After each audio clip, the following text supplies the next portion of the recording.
자, 이번 영상에서는 이제 사주를 공부하시는 분들 중에서 이제 어떤 사주를 보고서 사람마다 좀 다르다 그렇게 말씀하시는 경우가 있고요.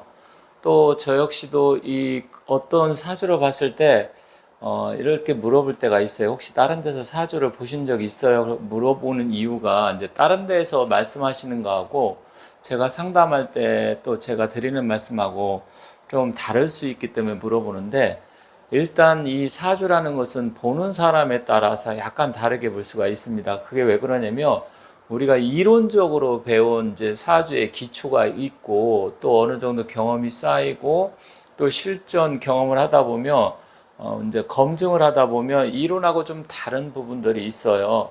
그래서 오늘은 제가 이제 사주 공부하셨던 아니면 사주를 공부 안 하셨던 자기가 태어난 날의 그 기운만 알면 어떤 게 필요한지 또 어떤 사주가 어떻게 구성이 돼야 좋은 사주인지 그런 부분을 자연학적인 이 생태 개념을 좀 응용을 해서 제가 말씀드릴까 합니다. 특히 우리가 오행이라는 게 있는데 이 오행은 여러분들 아시겠지만 오행이 5가지라는 거죠. 이 목, 화, 토, 금, 수 이렇게 해서 이 5가지 기운이 있는데, 사실 이 5가지 목화 토금수라는 것은 일반적으로 목은 뭐 나무고 화는 불이고 그런 것도 있지만 실질적으로 이거 하나로 우리가 표현을 하면 이건 자연이다. 자연 전체적인 우주 질서다. 이렇게도 넓은 개념으로 이해할 수가 있어요. 그래서 사실은 이 목화토금수가 사주에 골고루 있다고 하면 대부분 모든 것을 다 갖고 있다 이렇게 보시면 됩니다. 물론 각자 기운이 좀 어느 게 좀 많고 적고 이런 거에 따라서 좀 달라질 수는 있는데 일단 사주가 좋다 하면 전반적으로 이렇게 5개가 골고루 잘 균형 있게 한쪽에 치우치지 않고 있는 사주들이 대체로 좋은 사주입니다. 특히 이 5개의 오행 중에서 오늘은 자기가 태어난 날이 갑일날이나 을일날, 이게 결국 목의 기운이잖아요. 갑일날이나 을일날에 태어난 사람들이 어떻게 구성이 되어 있을 때 좋은지 그런 부분에 대해서 말씀드리겠습니다. 물론 화토금 그 자체에 응용하는 거는 거의 비슷한데 일단 목이 제일 처음에 나오니까 이걸 하도록 하겠습니다. 목이 맨 처음에 나오는 이유는 뭐냐면 목은 사주에서 보통 이제 봄을 나타내요. 복. 그리고 입춘이 지났을 때 우리가 이제 인월에서 사주가 시작되는 기준을 입춘으로 하는데 그게 바로 1월달이고 1월달은 인월이라고 하죠. 그리고 2월달은 묘월. 이런 식으로 해서 이게 목의 기운입니다. 그래서 한 해의 시작을 나타내는데 바로 입춘절기를 기준으로 해서 시작하기 때문에 목이 처음에 오는 겁니다. 그래서 오늘은 이제 목의 기운을 갖고 태어나신 분, 물론 이제 기회가 있으면 차차 다른 기운을 갖고 태어나신 분도 말씀드리겠습니다. 자, 그리고 목의 특징 중에 하나가, 목은 뭐냐면 유일하게 목화 토금수 중에 이 생명의 기운을 갖고 있습니다. 살아있다라는 거죠. 목만이 유일하게 이 오행 중에서 생명을 갖고 있습니다. 자, 그럼 목이라면 이게 성질, 기운 이런 걸 나타내기도 하지만 우리가 상태 개념을 했을 때 자연학적으로 보면 일단 나무다 이렇게 했을 때 화, 불, 토, 흙, 금, 수 뭐 이거 다 생명이 있는 건 아니잖아요. 그죠?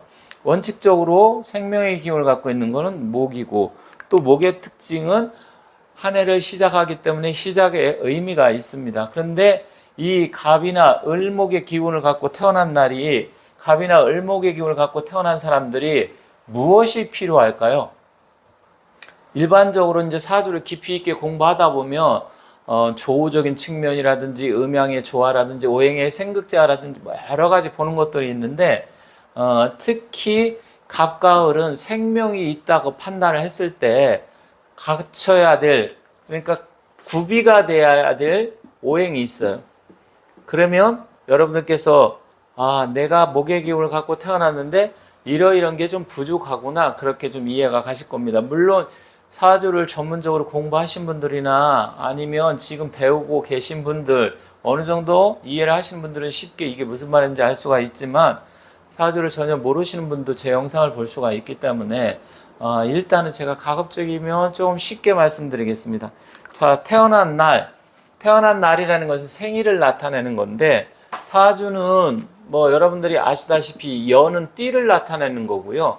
그리고 월은 태어난 달이겠죠. 그리고 일은 내가 태어난 날 생일입니다. 그리고 시 이렇게 되잖아요. 이 태어난 날의 기운, 그것을 우리가 일간이라고 합니다. 일간.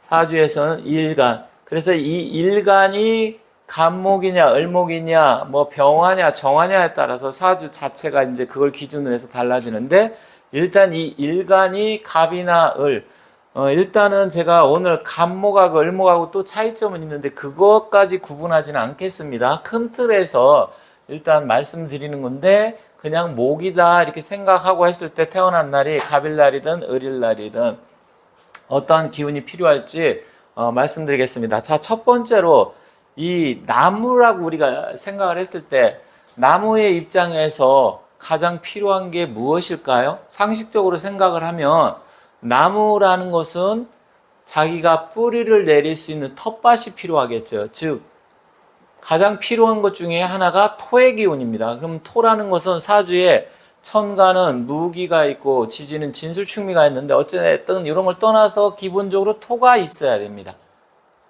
그러니까 이 나무의 기운은 일단 첫 번째로 이 흙이 있어야 된다 이 얘기예요. 왜냐면 여기서 나무는 꼭 나무를 나타내는 게 아니라 꽃이 될 수도 있고 뭐 잡초가 될 수도 있고 아니면 벼가 될 수도 있고 여러 가지, 어쨌든 살아있는 생명력이 있는 그러한 기운을 우리가 일반적으로 나무라고 합니다. 물론 간목은 조금 하늘을 향해서 우람하게 뻗어나가는 동량목이 될 수 있는 큰 나무의 기운을 간목이라고 하고요. 을목은 화초 같은, 넝쿨 같은, 잔디 같은, 아니면 꽃 같은 것을 일반적으로 을목이라고 하는데, 일단 갑이든 을이든 기본적으로 사주에 이 토의 기운이 있어야 됩니다. 물론 이게 또 지지에 있느냐 아니면 천간에 있느냐 그것까지 따져봐야 되는데, 일단 그거는 다음에 기회가 있으면 하겠습니다. 첫 번째로 어쨌든 이 갑이나 을목 입장에서는 특히 뭐 조금 더 제가 세밀하게 이야기한다고 하면 토 중에서는 일단 이 진토나 기토가 있는 게 좋습니다. 그러니까 지지에는 진토가 좋고 천간에는 기토가 있는 게 좋습니다. 왜냐하면 기토는 사람 손이 간 텃밭 같은 거, 어느 정도 관리가 가능한 것을 기토라고 하고, 무토는 사람이 안단 뭐 이제 대지, 뭐 사막, 아니면 뭐 넓은 산, 뭐 그런 광야 이런 것을 일반적으로 무토라고 하는데, 어쨌든 사람이 손이 갈 수 있는 기토가 있는 게 조금 좋습니다. 구체적으로 구분을 하면요. 자, 두 번째로는 뭐야? 땅이 있고 텃밭이 있으면 자라려고 하면 생명수인 물이 있어야 되겠죠. 그래서 수의 기운이 필요합니다. 일단 첫 번째로는 무조건 흙이 있어야 되고요. 그리고 두 번째로는 이 흙에다가 어쨌든 물이 있어야, 메마르면 결국 이 가벌목이 자라나고 살 수가 없잖아요. 물론 사막에서도 가끔씩 피는 뭐 꽃도 있고 선인장 뭐 일부 이런 게 있지만, 어쨌든 기본적으로 봤을 때 토가 있어야 되고 그리고 이 수가 있어야 된다. 근데 수 중에서는 가급적이면 있다고 하면 개수가 좋습니다. 개수라는 것은 옹달샘이기도 하고 하늘에서 내리는 물이기도 합니다. 그런데 지지에서는 해수, 자수가 있는데, 지지는 해수나 자수 뭐 일단 다 뭐 괜찮다고 봅니다. 하지만 자수가 조금 더 유리하는데, 그런데 겨울의 자수는 또 좋지가 않아요. 또 디테일하게 들어가면 어쨌든 이런 게 필요합니다. 그리고 또 무엇이 있어야 될까요? 일단은 가벌목 입장에서는 이게 잘하려고 하면 광합성을 해야 되니까 하늘에 태양의 기운, 화가 있어야 되겠죠. 근데 여기서 화는 하늘의 태양의 기운으로도 볼 수도 있고, 이 가벌목이 꽃을 피우게 되는데 그 꽃도 화의 기운으로 보는 겁니다. 꽃. 그래서 꽃이 환하게 피었다. 그러면 을목의 화로 볼 수 있는 거예요. 무슨 말인지 이해가 가시겠죠? 그래서 이 화기운인데, 근데 실질적으로는 화 중에서도 하늘에 태양이 필요하기 때문에 병화가 있어야 됩니다. 병화가.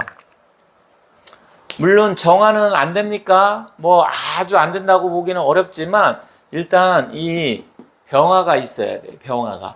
병화가 있어야만이 일단 이 기운 자체를 환하게 온 세상에, 그러니까 하늘의 태양의 열을 받고, 우리가 요즘 비가 많이 내린다 그러면 하늘에 구름이 잔뜩 가리고 물이 계속 내리는 상황이니까 썩게 되잖아요. 그럴 때 태양이 떠야 되겠죠, 상식적으로.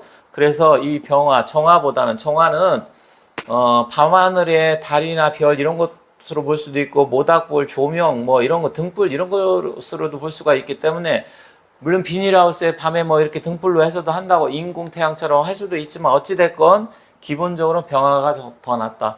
이게 세 가지가 필수입니다. 무조건 갑을목 입장에서는 이 세 가지가 있어야 사주가 좋다고 볼 수 있어요. 왜 그러냐면, 토라는 것은 양분이지만 실질적으로 또 우리가 육친관계라고 보면, 십성으로 보면 이건 재물입니다. 토의 기운 했을 때 재물이고, 그 다음에 수는 물인데 인성이라 그래서 이 나무가 자랄 수 있는 기운이기 때문에 결국은 뭐냐? 이제 인성이라는 것은 문서운 관련, 아니면 공부운, 여러 가지 그런 게 있어요. 그리고 화는 뭐냐면 이 갑을목이 자랄 수 있는 토대, 어떤 재능을 나타냅니다. 그래서 이 세 가지는 갑을목으로 태어난 사람은 무조건 있어야 됩니다. 그러면 네 번째 빠진 게 하나 있죠. 네 번째는 금의 기운인데, 그럼 금기는 있어야 됩니까? 없어야 됩니까? 이렇게 물어볼 수가 있는데, 사실 금기도 있긴 있어야 돼요. 왜 그러냐면, 우리가 과일나무가 됐든 뭐가 됐든 자랄 때 어떻게 해주죠? 가지치기라는 것을 해줍니다. 왜냐면 그걸 안 해주면, 솎아주지 않으면 제멋대로 나무가 자랄 수 있어요. 그래서 화분 같은 경우도 다 다듬어 주려고 하면, 그러면 이때는 무엇이 필요하죠? 금기운 중에서 가지치기 하려고 그러면 이 신금이 조금 더 필요합니다. 근데 신금 자체는 우리가 봤을 때 이거는 금으로도 볼 수 있고, 다이아몬드, 보석 이런 것도 볼 수 있지만, 이거는 신금은 칼이나 전지가위 아니면 톱 이런 것으로 볼 수 있기 때문에 경금보다는 사실은 신금이 필요합니다. 그런데 경금하고 신금은 또 어떤 차이냐? 경금은 과일이 이제 화니까 꽃이라 그랬죠? 꽃이 피고 나서 나중에 맺게 되는 열매가 바로 경금입니다.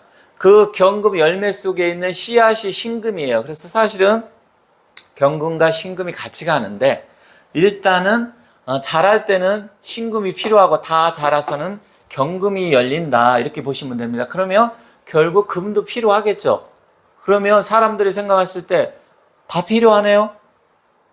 그렇죠. 여러분이 봤을 때 갑을목은 무조건 이것을 다 갖고 있으면 모든 것을 갖췄다. 재물의 기운도 갖췄고요, 자기가 어떤 능력이나 재능을 발산하는 기운도 갖고 있고요, 그건 화로도 볼 수도 있고, 또 자라게 할 수 있는 태양의 기운이고, 그리고 인성이라 그래서 수라 그래서 나무가 자랄 수 있게끔 영양분을 공급해주는 수가 필요하기도 하고요. 그리고 결국 맺히는 게 이 금이 맺히는 겁니다. 그렇다 그러면 금금목, 우리 목의 입장에서는 경금이나 신금이나 금은 극하는 거기 때문에 나쁜 거 아닌가요? 칠살 아닌가? 이렇게 물어볼 수도 있어요.